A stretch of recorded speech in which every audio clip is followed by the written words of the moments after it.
I'm Nicky Almasy, a photojournalist working in Asia for over 15 years. During this time I've had the opportunity to shoot the most exciting projects from architecture through culture to art and heritage.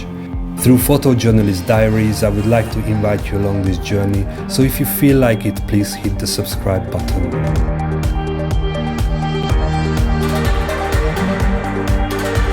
10 years of working with Alec Haavik, and I still can't remember how or where or when we first met. So unlike me.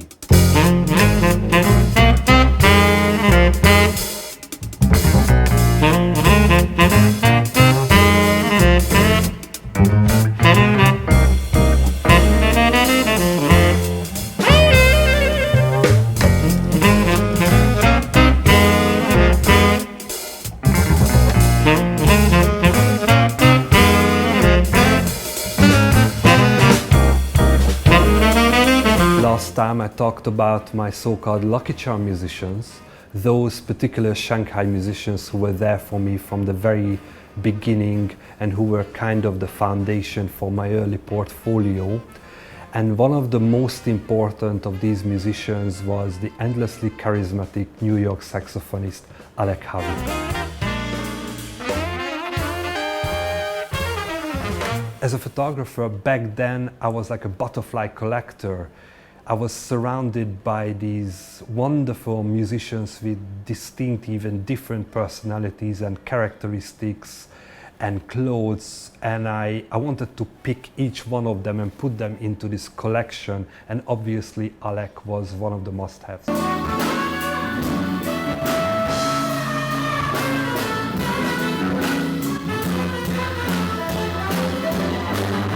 Alec never actually hired me to take photographs. I think one day I just asked him if I can take some pictures of him, and that's how it started. Yeah, I met Nicky very early on in Shanghai. It was a little venue, it was called the Blues Room, kind of a short-lived venue for live music in Shanghai. And Nicky actually, he had the job there as the booking manager of the bands, so that's how I met him. And there was another musician who introduced me to Nicky. He said, "This guy, if you want any nice photos, this is the guy you want to look for." What we did, we just walked around the alleyways and the back streets of Shanghai's French concession and grabbed whatever inspired us. For example, this is how I shot my favorite photo of him when he's sitting in this abandoned armchair which we found somewhere behind Shanghai Road. And I just asked him to sit in there, and it was just like the perfect shot, really the perfect shot for that. And then very, very early on, Nicky and I, we started working together. Nicky called me to do a photo shoot, and he said, "Yeah, let's just, think of some concept you like, and let's go out there and do it." And I had a concept, and my concept was, well, there was this bronze statue of a saxophone player, which was in a public space in Shanghai district. And I thought, oh, isn't that funny? I want to pose next to the statue with the saxophone. So we did it. We shot some photos there, and Nicky said, "Alec, I just don't think this is really working. This concept, So he said, well, why don't we try this?" And we went somewhere else. So from the beginning, there was this wonderful give and take to the working relationship. There was this god-awful, terribly designed mascot of the 2010 Shanghai Expo. I think its name was Haibao. And Haibao was everywhere around 2009 and 2010 leading up to the Expo. And I found this big poster of him or her. And basically I asked Alec to dress in the same colors if he has any clothes. So let's go out and shoot that photo before it disappears. So I took this shot of Alec and Haibao kind of presenting each other. We snuck into Hudet's László's Normandy apartments on Shanghai Road, and we shot some photos there. Then there was this hilarious story where outside Shanghai a Chinese promoter mixed up my name and Alec's. I think what happened that Alec asked him to credit me for the photograph he was using, and he thought it was Alec's name or something like that. And so we get out of the car, and the first thing that I see in front of the venue is a life-sized poster of me. It's my image. I'm playing saxophone, and it has my name in Chinese. It says Alec, and then underneath it says Nicky Almasy in big letters on the poster of me. And I was so surprised, and everybody in the band is like, "What? Who is Nicky Almasy?" Well, the incident definitely helped to further promote my name as a brand in the Shanghai jazz community. Our ongoing collaboration took a dramatic turn and kind of escalated when I got the music editor position at that Shanghai magazine, and I wanted to do a feature on him, like a 2-page feature, so I asked him to do something special. How did the Lizard movie begin? Well, I suppose you'd say it all began with a lunchtime hang with Nicky Almasy, and Nicky really wanted to do Alec uncovered, Alec unmasked. And well, his first idea was for me to shave my beard, and I really didn't want to do that, but it got into it. It was sort of like a poker game. I said, "Oh yeah, well, I'll see your idea and I'll raise you an idea." And I said, "Why not? I become when I'm uncovered, I'm unmasked, and actually, Alec is underneath. Alec is a lizard." The lizard is creeping. You change your form and Of how I will turn this 2-meter tall saxophonist into a lizard, I had no idea at that moment, but from then on we started to discuss ideas. First we talked about having like a costume or something, but it sounded kind of silly. So in the end we settled with body paint. We found this really wonderful and talented Chinese body painter called Cafe. So we rented a room in a hotel near Cafe studio and decided to do the painting process there, which took like 4 or 5 hours. And I was okay, I was like excited and inspired, but there was something unexpected about this. As she was applying the paint on him, Alec kind of started to transform.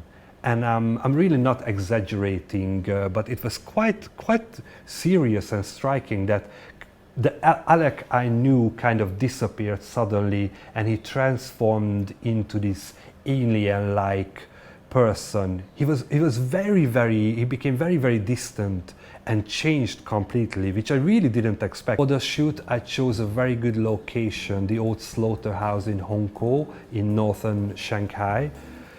But foolishly, I didn't plan the shoot very well. I mean, the photos turned out great, but I think what was the problem, that I underestimated the dramatic effect, how he will look. So basically in my head, we were going up to Hongkou with Alec, the two of us together, but I didn't really think that I'm going with a lizard. A lizard photo shoot was miraculous, absolutely miraculous that we were able to pull this off in the limited time and before being chased out of this amazing place by the Bao'an. The slaughterhouse has a very interesting architecture, and that's why a lot of amateur and professional photographers go there, kind of finding their angle, going around the building. So it was all the time full of photographers. And suddenly I turned up with this 2-meter tall lizard. Ooh, it became just really a problematic shoot. Suddenly the attention was on us, and people started to kind of chase us around for their own shots, just to get a piece of the lizard, just to get their shot of the lizard. And it became all very chaotic, broke the intimacy of the shoot and distracted me a lot because I had to chase them away constantly. On top of that, Alec was basically naked. I mean, he had an underwear on, a green underwear, painted green. On top of the photographers, the guards of the slaughterhouse came and started to chase us around and wanted to shut down the shoot, and which they did eventually.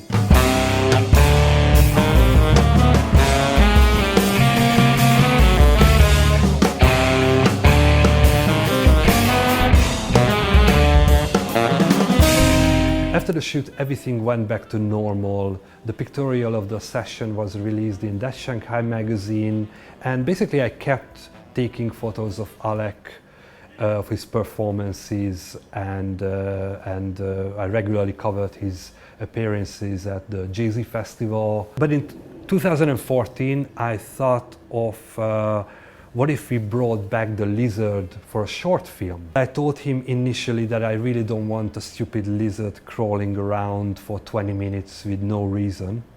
So we had to have a story, we had to have a backstory to it.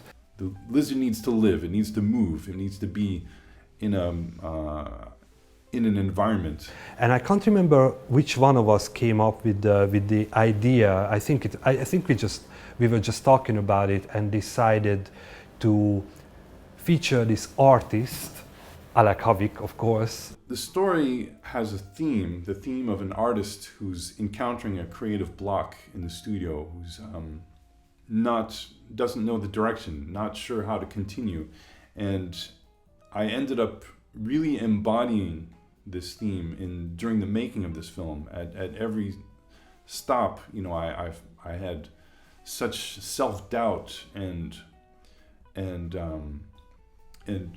being unsure of how to continue at every step of the way. So what he does, he leaves the studio, leaves the city, and goes out to this mountainous area where he transforms into a lizard and finds his instruments around the forest and starts to play them. I mean, the basic idea was really, really cool. But what added to it, what I loved about it, that Alec came up with this genius idea of finding the instruments around the forest, and he starts to play all of them individually, and it comes together as a final musical piece, the lost piece that the artist was looking for. We went for location scouting, and we found our perfect shooting spot in Moganshan. It's like a mountainous area, a couple of 100 kilometers out of Shanghai, and it seemed to be the perfect place to do it. Funnily enough, when I was putting this together, I found this footage of Alec. I couldn't even remember that I had that.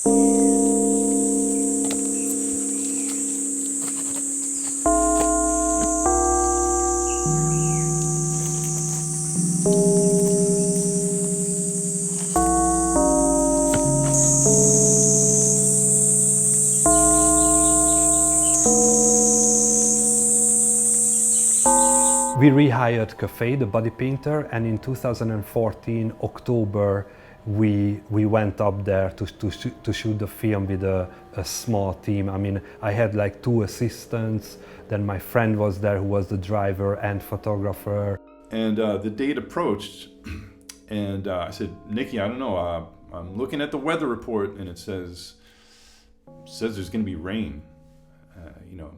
And Nicky said, no, we're gonna stick to it, we're gonna do it. So Nicky kept us on schedule, and we did the shoot. And as it turns out, the rain miraculously stopped at, I don't know, 6 in the morning, just as we were going out in the van to the site. And in place of the rain was left this incredible magic mist that just hung in the air, and it was unbelievably perfect atmosphere. The lizard is creeping. He changes shape and is sleeping. The lizard is creeping. He changes form and is sleeping. Deep under the ground, he waits for the sun. My son Gauthier knows. Oh, Gauthier. He said he oh, will well, come. then everybody's gonna.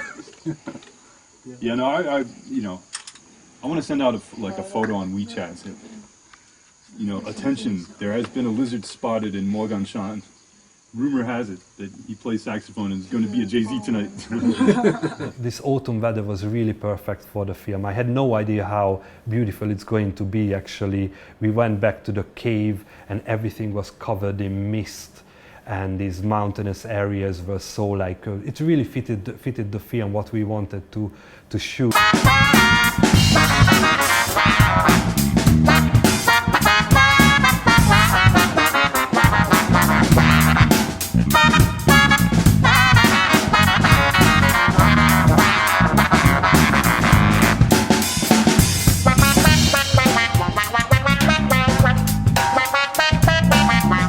Regardless whether the film is good or not, I must say hands down that The Lizard was the most difficult shoot I ever had to do. There were a lot of factors to this.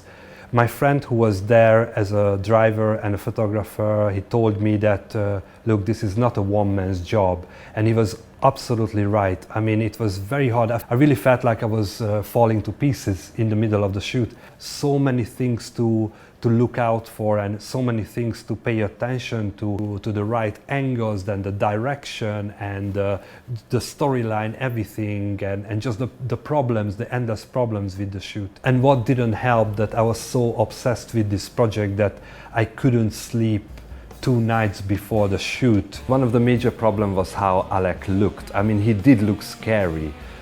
We started very early that morning, but around 7 or 8 a.m. the tourists started to come up on the mountain, so shooting became extremely difficult. Whenever we heard people approaching, I kind of asked Alec to hide behind the cliff. But there was one incident when all these tourists came up, and we just said hi. We didn't have a permit, and we just said, yeah, we're shooting here.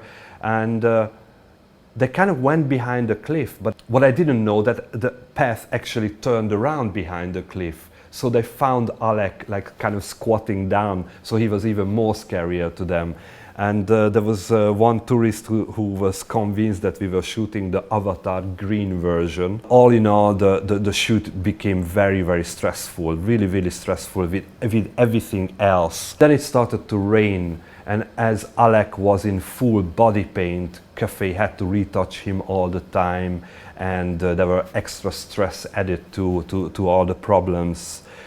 Even despite of the rain, we finished the shoot and then climbed down the mountain, went back to the car, and we had another small problem. We couldn't all fit in the car, but I needed one person with me, and it just shows how sleep deprived and exhausted I was, because I suggested Alec. I said, I will go back with Alec. And one of my assistants says, Nicky, but Alec is green.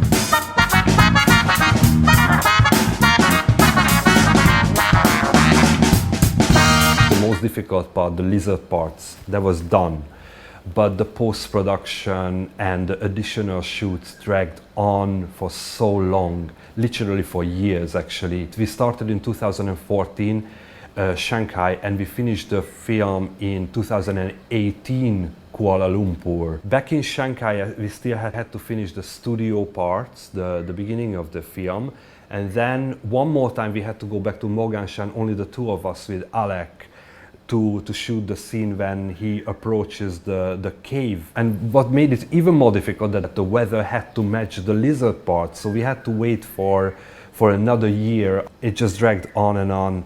Alec couldn't get his band together to record the final part. In the end, Alec was doing a big back and forth with my friend Thomas in London, who was doing the sound design for us. And then the last parts were all up to me. I did a lot of composing the different woodwind parts, interlocking and coming in and out of the film.